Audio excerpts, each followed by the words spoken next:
Bonjour à tous, vous êtes ici à Gare de l'Est. Les citoyens de la Gare de l'Est, leur avis, leur vie. On se retrouve ici avec Papillon.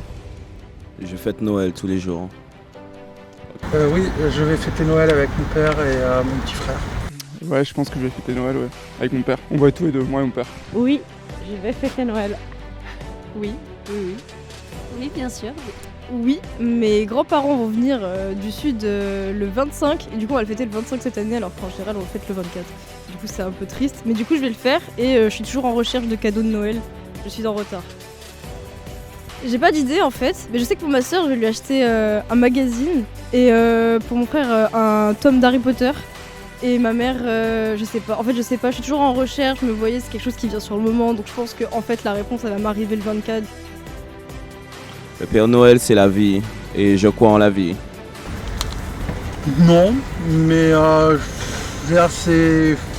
suis assez partagé, on va dire, dans le fait que genre de faire croire aux enfants ça et en même temps,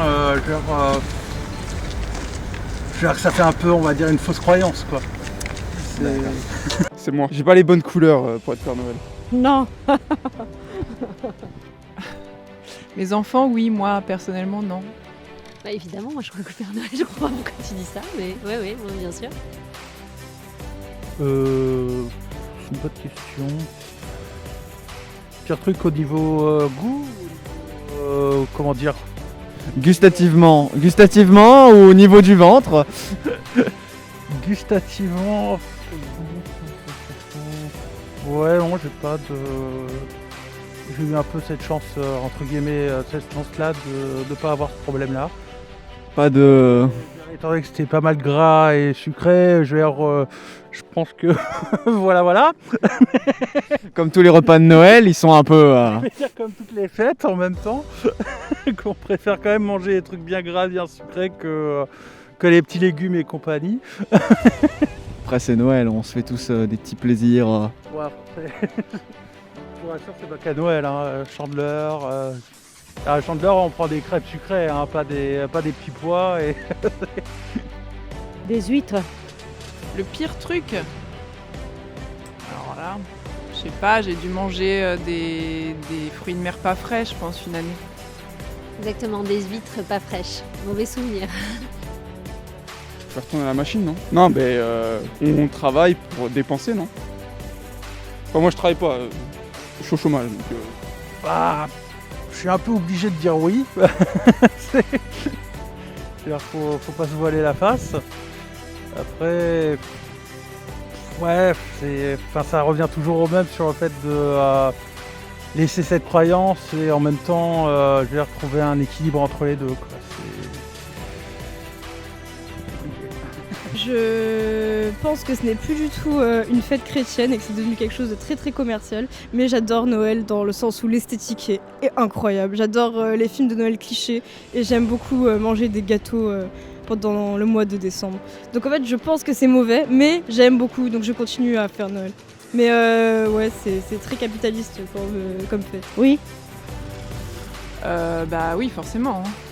C'est le moment où on dépense le plus pour faire des cadeaux et tout, donc oui. Oui, mais bon, on trouvera toujours des raisons pour consommer, je pense, de toute façon. Donc ça fait partie du jeu. Bah, tout le monde mérite d'être heureux. Et donc, ouais. Même Zemmour. Tout le monde mérite d'être heureux. Ah bah oui, parfaitement. Il n'y a pas d'âge. Tout le monde a le droit de fêter quoi que ce soit, en fait, pas que Noël d'ailleurs. Même Zemmour? Ouais. Jolie question piège.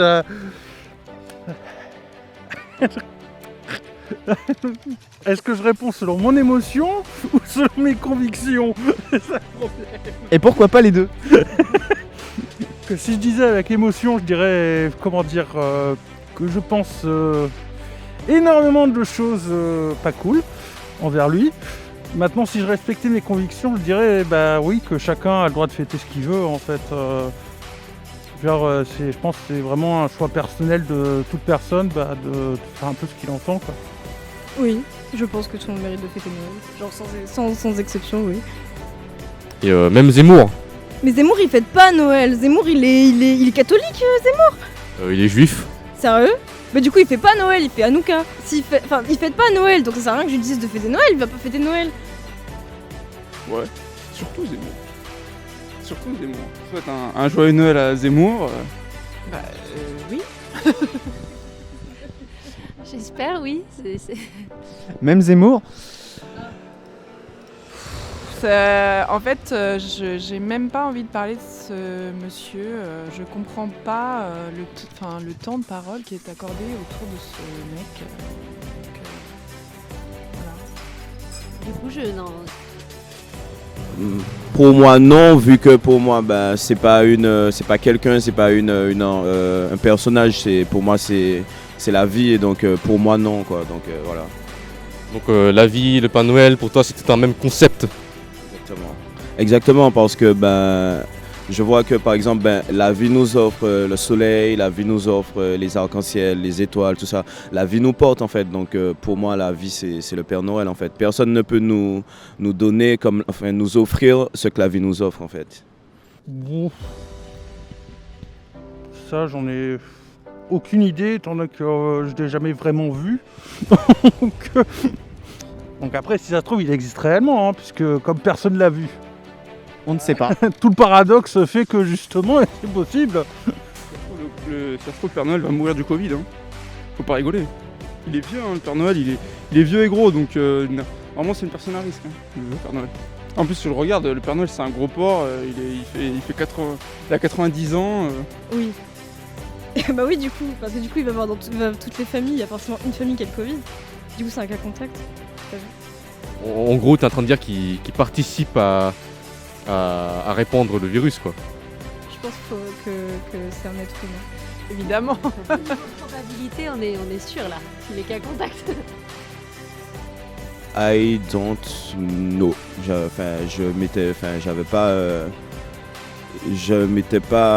J'avais pas pensé ça, mais vu que vous le dites maintenant, je sais pas, peut-être.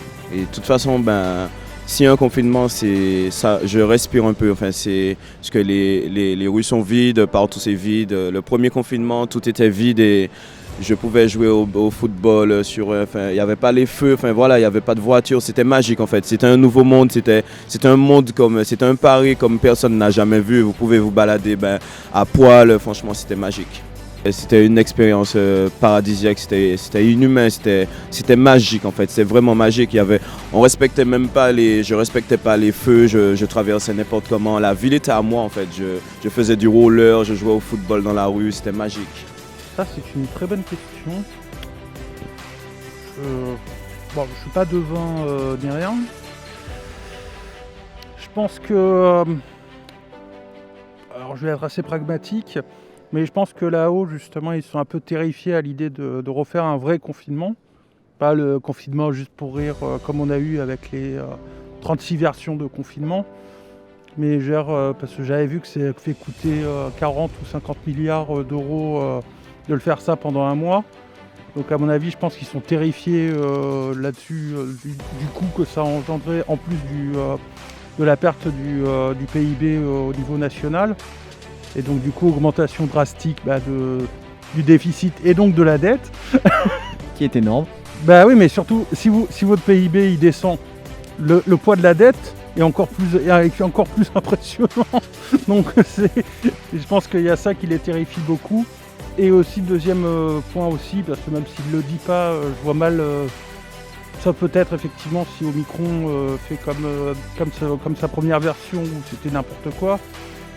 Je vois mal Macron ne pas se représenter, hormis si évidemment Omicron fait comme la première fois où c'est à un tel point où c'est catastrophique, où là il sera plus ou moins empêché par Omicron. Ce qui, je sais pas si ça changera vraiment grand chose sur les élections. Vu les sondages des différents candidats qui sont plus ou moins au second tour, voire éventuellement au second tour, ça m'emballe pas des masses. Non, je pense pas, non. C'est bientôt les élections, je pense qu'ils vont éviter de faire ça. Après, on ne peut plus rien prévoir, donc on verra. Pareil. Pour 2022, c'est mes résolutions actuelles parce que je pars du principe que le temps n'existe pas, donc les années n'existent pas non plus. Je vis un seul jour qui ne s'arrête pas, donc 2022 ou 2040, pour moi, ça sera toujours le même jour et mes résolutions, c'est toujours la même chose, c'est peace and love. Oh putain. Alors déjà, ça va être dur de dire bonne année vu que genre là, ça fait 2 ans qu'on se souhaite bonne année et comment dire, on voit la grande efficacité que ça apporte. Je dirais, déjà, ouais, à titre personnel, perdre du poids déjà. Là, ça se voit pas parce que voilà, mais je suis un peu plus enveloppé que d'ordinaire. Et les fêtes de Noël arrivent surtout. Oui, c'est un détail ça. Ah, ça se compensera avec l'année en cours. Oui, on y croit. Après, je veux dire, globalement, je fais quasiment jamais résolution parce que, on va dire, je dis quasiment que dès que j'en fais une, j'ai tendance à soit pas réussir, soit qu'elle est inatteignable. Donc, Ou l'oublier. Oui, il y a ça aussi, oui, c'est vrai. J'y avais pas pensé. J'avais oublié justement que je pouvais oublier la résolution que je m'étais fait. Ouais. 2022, devenir Stockholm Schwarzenegger. Ne pas mourir. Et je pense que c'est la meilleure chose et la meilleure résolution à avoir. Ou alors si je meurs, mais avec fierté. Joyeux Noël. Gagner plus d'argent, ce serait bien. On en a tous besoin. Boire moins d'alcool. On est bien là. Bien, merci de ta participation, Papillon. Est-ce que, en petite question bonus, tu veux bien nous parler un peu de toi, de ton histoire, comment t'es arrivé là? Je suis sorti du système parce que j'ai remarqué que le système c'est une grosse blague, qu'il n'y avait rien de crédible, qu'il n'y avait rien de sérieux, qu'il n'y avait rien de mature, que c'était des personnes immatures à la tête de l'humanité, du gouvernement qui pensaient, qui savent, incompétentes, et le mot est faible, et je me suis dit que je veux plus faire partie de cette grande spirale, de cette matrice, de ce truc qui n'a aucun sens, qui n'a ni queue ni tête. Donc j'ai jeté ma carte d'identité et je me suis installé à la rue et j'ai jamais été aussi libre de toute ma vie. Tu t'es rendu compte qu'on vivait dans une société, c'est ça? Dans une... non, pas une... Pire, le mot société est faible. Je me suis rendu compte qu'on vivait qu'on vivait même pas en fait. Qu'on vivait pas, qu'on était des... même pas des esclaves, le mot est faible, mais qu'on se faisait torturer psychologiquement par le système et que ça n'avait aucun sens et que le stress en fait était l'énergie avec laquelle il nous emprisonnait. Et depuis que je suis libre, je ne sais même plus ce que ça fait de stresser. Un petit dernier message peut-être pour les petits jeunes ou les nouvelles générations, ou bien tout le monde pour Noël, pour les fêtes. Je souhaite à tout le monde de connaître le bonheur. Parce que moi, en fait, personnellement, je ne connaissais pas le bonheur. Et si je dois définir le bonheur par moi-même, je dirais que le bonheur, c'est l'absence de stress. C'est-à-dire c'est le moment présent, juste l'instant. C'est-à-dire ne pas être dans son passé, ne pas être dans son futur. Un homme qui est dans son passé ou dans son futur, c'est-à-dire un homme qui est dans sa tête, n'est pas dans la réalité. Et un homme qui n'est pas dans la réalité ne peut pas être heureux en fait. Et dans le système dans lequel on vit, ils font tout pour que l'homme ne soit pas dans la réalité. Donc je souhaite à tous les jeunes, à toutes les générations à venir de Back to the Street.